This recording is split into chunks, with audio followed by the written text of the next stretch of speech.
ಮತ್ತ ಚಾಚೂಡ ಸುದ್ದಿ ನೋಡ ವಿಶೇಷ ನಮ್ಮ ಕಡೆ ಸುದ್ದಿಗ ಸ್ವಾಗತ.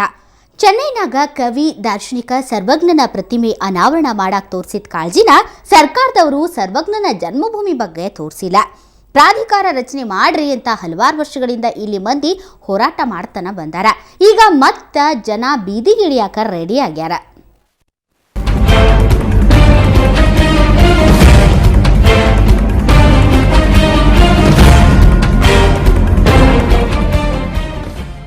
ಹಾವೇರಿ ದಾರ್ಶನಿಕರ ನಾಡು. ಇದ ನಾಡ್ನಾಗ ಸರ್ವಜ್ಞ ಹುಟ್ಟಿದ್ದು.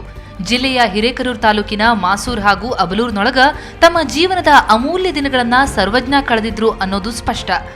ವರಕವಿಯ ಅಪ್ಪ ಮಾಸೂರಿನ ಮಲ್ಲರಸ, ತಾಯಿ ಅಬಲೂರಿನ ಕುಂಬಾರಗಿತ್ತಿ ಮಾಳಿ. ಇವರ ಅತಿ ಸರಳವಾದ ವಚನ ರಚನೆ ಎಲ್ಲರ ಪ್ರೀತಿಗೆ ಪಾತ್ರ ಆಗೈತಿ. ಆದ್ರ ಸರ್ವಜ್ಞ ಹುಟ್ಟೂರಾಗ ಅನಾಥ ಆಗ್ಯಾರ. ಬರೇ ಒಂದ್ ಕಂಚಿನ ಮೂರ್ತಿ ಬಿಟ್ರ ಬ್ಯಾರೆ ಏನೂ ಇಲ್ಲ. ಮಾಜಿ ಮುಖ್ಯಮಂತ್ರಿ ಕುಮಾರಸ್ವಾಮಿ ಗ್ರಾಮ ವಾಸ್ತವ್ಯ ಮಾಡಿ ಸರ್ವಜ್ಞ ಪ್ರಾಧಿಕಾರ ರಚನೆ ಮಾಡೋ ಮಾತಾಡಿದ್ರು. ಆಮೇಲೆ ಜಿಲ್ಲೆಗೆ ಬಂದಾಗೆಲ್ಲ ಯಡಿಯೂರಪ್ಪ ಪ್ರಾಧಿಕಾರ ರಚನೆ ಮಾಡ್ತೀನಿ ಅಂತ ಹೇಳಿದ್ರು. ಆದ್ರ ಈ ಮಾತು ಇನ್ನೂ ಮಾತಾಗೆ ಉಳಿದು ಹೋಗೈತಿ. ಹಿಂಗಾಗಿ ಸಿಟ್ಟಿಗಿದ್ದಿರೋ ಮಂದಿ ಉಗ್ರ ಹೋರಾಟ ಮಾಡಕ ಮುಂದಾಗ್ಯಾರ. ಈ ದೇಶ ಕಂಡ ಅತ್ಯಂತ ಮಹಾನ್ ಮಾನವತಾವಾದಿ ತಿರುಪತಿ ಬೊಮ್ಮ ಅವರಕ್ಕೆ ಸರ್ವಜ್ಞನ ಹುಟ್ಟೂರು ಮತ್ತು ಜನ್ಮಭೂಮಿ ಕರ್ಮಭೂಮಿಗಳ ಹಿರೇಕೆರೂರು ತಾಲೂಕಿನ ಅಬಲೂರು ಮಾಸೂರು ಗ್ರಾಮಗಳನ್ನು ಕೂಡ ಅಭಿವೃದ್ಧಿಪಡಿಸಬೇಕು ಮತ್ತು ಸರ್ವಜ್ಞನ ಪ್ರಾಧಿಕಾರವನ್ನು ಕೂಡ ಎರಡೂ ಗ್ರಾಮಗಳಲ್ಲಿ ರಚನೆ ಮಾಡಬೇಕಂತ ಈ ಮೂಲಕ ನೇರವಾಗಿ ಸರ್ಕಾರವನ್ನು ಮನವಿ ಮಾಡಿಕೊಳ್ತಾ ಇದ್ದೇನೆ. ವಚನ ಶ್ರೇಷ್ಠರ ನೆನಪಿಗಾಗಿ ಅಬಲೂರು ಮತ್ತ ಮಾಸೂರ್ನಾಗ ಮೂರ್ತಿ ಮಾಡಿ ಸರ್ಕಾರದವರು ಕೈ ತೊಳ್ಕೊಂಡಾರ. ಸರ್ವಜ್ಞ ಅಧ್ಯಯನ ಪೀಠ, ಗ್ರಂಥಾಲಯ, ವಸ್ತು ಸಂಗ್ರಹಾಲಯ, ಯಾತ್ರಿ ನಿವಾಸ, ಮಾಹಿತಿ ಕೇಂದ್ರ, ವಚನ ಮರುಮುದ್ರಣ ಸೇರಿದಂಗ ಕನಕದಾಸರ ಕಾಗಿನಾಲೆ ಮತ್ತ ಬಾಡ ಅಭಿವೃದ್ಧಿ ಆಗಕ್ ಹತ್ತಿರೋ ಮಾದರಿಯೊಳಗ ಅಭಿವೃದ್ಧಿ ಆಗ್ಬೇಕು ಅನ್ನೋದು ಇಲ್ಲಿಯವರ ಬೇಡಿಕೆ. ಆದ್ರ ತಿರುವಳ್ಳರ ಮೂರ್ತಿ ಸ್ಥಾಪನೆಗೆ ತೋರಿಸಿದ ಆಸಕ್ತಿ ಸರ್ಕಾರ ಇದಕ್ಕೆ ತೋರ್ಸಕ್ ಹತ್ತಿಲ್ಲ. ಕನಕದಾಸರು ಬಾಡ ಮತ್ತು ಕಾಗಿನಲ್ಲಿ ಯಾವ ರೀತಿ ಅಭಿವೃದ್ಧಿಯನ್ನು ಮಾಡಿದ್ದಾರೆ, ಬಸವಣ್ಣನವರದ ಇಂಗ್ಲೇಶ್ವರ ಮತ್ತು ಕೂಡಲ ಸಂಗಮದಲ್ಲಿ ಯಾವ ರೀತಿ ಅಭಿವೃದ್ಧಿ ಮಾಡಿದ್ದಾರೆ, ಆ ರೀತಿಯ ಅಭಿವೃದ್ಧಿ ಸ್ವತಂತ್ರ ಭಾರತರಾಗಿ 65 ವರ್ಷಗಳಿಂದ ನಮಗೆ ದೊರೆತಿಲ್ಲ. ಇದು ವಿಪರ್ಯಾಸ. ಆ ಹಿನ್ನೆಲೆಯಲ್ಲಿ ಇವತ್ತು ಯುವ ಜಾಗೃತಿ ಯುವಕ ಸಂಘದ ಸ್ನೇಹಿತರು ಈ ಹೋರಾಟವನ್ನು ಕೈಗೊಂಡಿದ್ದಾರೆ. ಮಾಸೂರು ಬಂದ್ಗೆ ಕೂಡ 26ನೇ ತಾರೀಕು ಇದೇ ತಿಂಗಳು ಕರೆ ಕೊಟ್ಟಿದ್ದಾರೆ. ಜಿಲ್ಲಾ ಮಂದಿ ಬೀದಿಗಿಳಿದು ಹೋರಾಟ ಮಾಡಕ ರೆಡಿಯಾಗ್ಯಾರ. ಇನ್ನಾದ್ರೂ ಎಚ್ಚೆತ್ಕೊಂಡು ಸರ್ಕಾರ ವರಕವಿಯ ಪ್ರಾಧಿಕಾರ ರಚನೆಗೆ ಮುಂದಾಗಬೇಕಾಗೈತಿ. ಸುರೇಶ್, ಸುವರ್ಣ ನ್ಯೂಸ್ 24/7 ಹಾವೇರಿ. ಬಿಜಾಪುರದ ಕೃಷಿ ಮಹಾವಿದ್ಯಾಲಯದ ಆವರಣದಾಗ ನಿನ್ನೆಯಿಂದ 2 ದಿನ ಕೃಷಿ ಮೇಳ ನಡೆಯಿತು.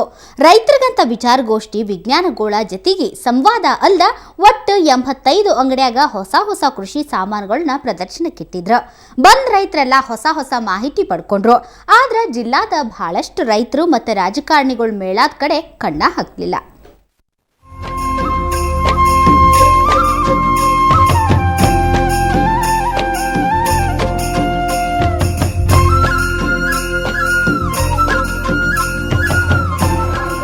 ಬಿಜಾಪುರ ಹಿಟ್ನಳ್ಳಿ ಫಾರ್ಮ್ ಪ್ರಾದೇಶಿಕ ಕೃಷಿ ಸಂಶೋಧನಾ ಕೇಂದ್ರದ ಆವರಣದಾಗ ದರ ವರ್ಷದಂಗ ಈ ವರ್ಷನೂ ಕೃಷಿ ಮೇಳ ಏರ್ಪಾಟ್ ಮಾಡಿದ್ರ.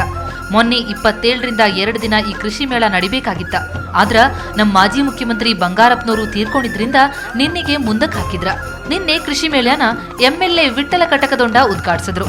2 ದಿನದ ಈ ಕೃಷಿ ಮೇಳದಾಗ ಕೃಷಿ ಸಾಮಾನುಗಳ ಪ್ರದರ್ಶನ ಮತ್ತ ಮಾರಾಟ, ವಿಜ್ಞಾನಿಗಳ ಜೊತೆಗೆ ವಿಚಾರ ಸಂಕಿರಣ ಮತ್ತ ಸಂವಾದ ಸೇರಿದಂಗ ನಾನಾ ಕಾರ್ಯಕ್ರಮ ಆಯೋಜನೆ ಮಾಡಿದ್ರ.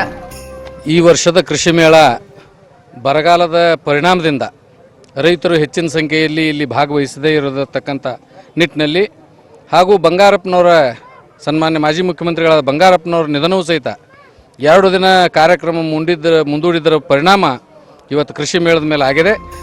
ಮೂಢನಂಬಿಕೆ ಮ್ಯಾಲ ಕೃಷಿ ಮಾಡೋ ಕಾಲ ಹೋಗೈತಿ. ನಮ್ಮ ಕೃಷಿ ಕ್ಷೇತ್ರದಾಗ ಆದ ಆಧುನಿಕ ತಂತ್ರಜ್ಞಾನ ಅಳವಡಿಸ್ಕೊಂಡ್ವಿ ಅಂದ್ರ ನಾವು 4 ರೊಕ್ಕಾನು ಕಾಣಬಹುದು. ಕೃಷಿ ಮೇಳದಾಗ ಹೊಸ ವಿಷಯ ತಿಳ್ಕೊಂಡಿದ್ ನಮ್ಗ ಅನುಕೂಲ ಆಗ್ಯದ ಅನ್ನೋದು ಮೇಳಕ್ಕೆ ಬಂದ ಪ್ರಗತಿಪರ ರೈತರ ಅಭಿಪ್ರಾಯ ಆಗಿತ್ತ. ರೈತರಿಗೆ ಅವರದೇ ಆದಂಥ ಒಂದು ಮಾರ್ಕೆಟ್ ಆಗ್ತಕ್ಕಂಥ ವ್ಯವಸ್ಥೆ ಸರ್ಕಾರ ಮಾಡ್ತಾ ಇಲ್ಲ, ಅದನ್ನು ಮಾಡಬೇಕು ಅಂತಕ್ಕಂಥ ಒಂದು ವಿಚಾರ.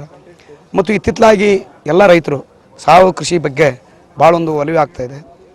ಮತ್ತು ಈ ಕೃಷಿ ಮೇಳ ಮಾಡೋ ಕೆಲವೊಂದು ಇಲ್ಲಿ ತಾಂತ್ರಿಕವಾಗಿ ಮಷಿನರಿಗಳು ಈ ಥರ ಕೆಲವೊಂದು ಸ್ಟಾಲ್ ನೋಡಿ ರೈತರು ಭಾಳ ಪ್ರಗತಿ ಆಗ್ತಾ ಇದ್ದಾರೆ. ಬಂದ್ ರೈತರಿಗೇನ ಅನುಕೂಲನ ಆಗಿತ್ತಲ್ದ ಮೇಳ ಅವರಿಗೆ ಗಮನ ಸೆಳೆದಿತ್ತ. ಆದ್ರ ಬರಗಾಲದ ಕಾರಣಕ್ಕೋ ಅಥವಾ ಪ್ರಚಾರದ ಕೊರತೆ ಕಾರಣದಿಂದಲೋ ಏನೋ ಜಿಲ್ಲಾದ ಬಹುತೇಕ ರೈತರು ಈ ಕಡೆ ಕಣ್ಣ ಹಾಕ್ಲಿಲ್ಲ. ಇನ್ನ ರಾಜಕಾರಣಿಗಳು ಸಹಿತ ನಿರಾಸಕ್ತಿ ವಹಿಸಿದ್ರು. ಇನ್ನ ಕೃಷಿ ಇಲಾಖೆ ಕಾಟಾಚಾರಕ್ಕ ಈ ಕೃಷಿ ಮೇಳ ಏರ್ಪಾಟು ಮಾಡ್ದಂಗ್ ಕಂಡು ಬಂತು. ಕ್ಯಾಮರಾಮನ್ ಸಂಗಮೇಶ್ ಕೂಡ, ರಾಜು ಪಾಟೀಲ್, ಸುವರ್ಣ ನ್ಯೂಸ್ 24/7 ಬಿಜಾಪುರ.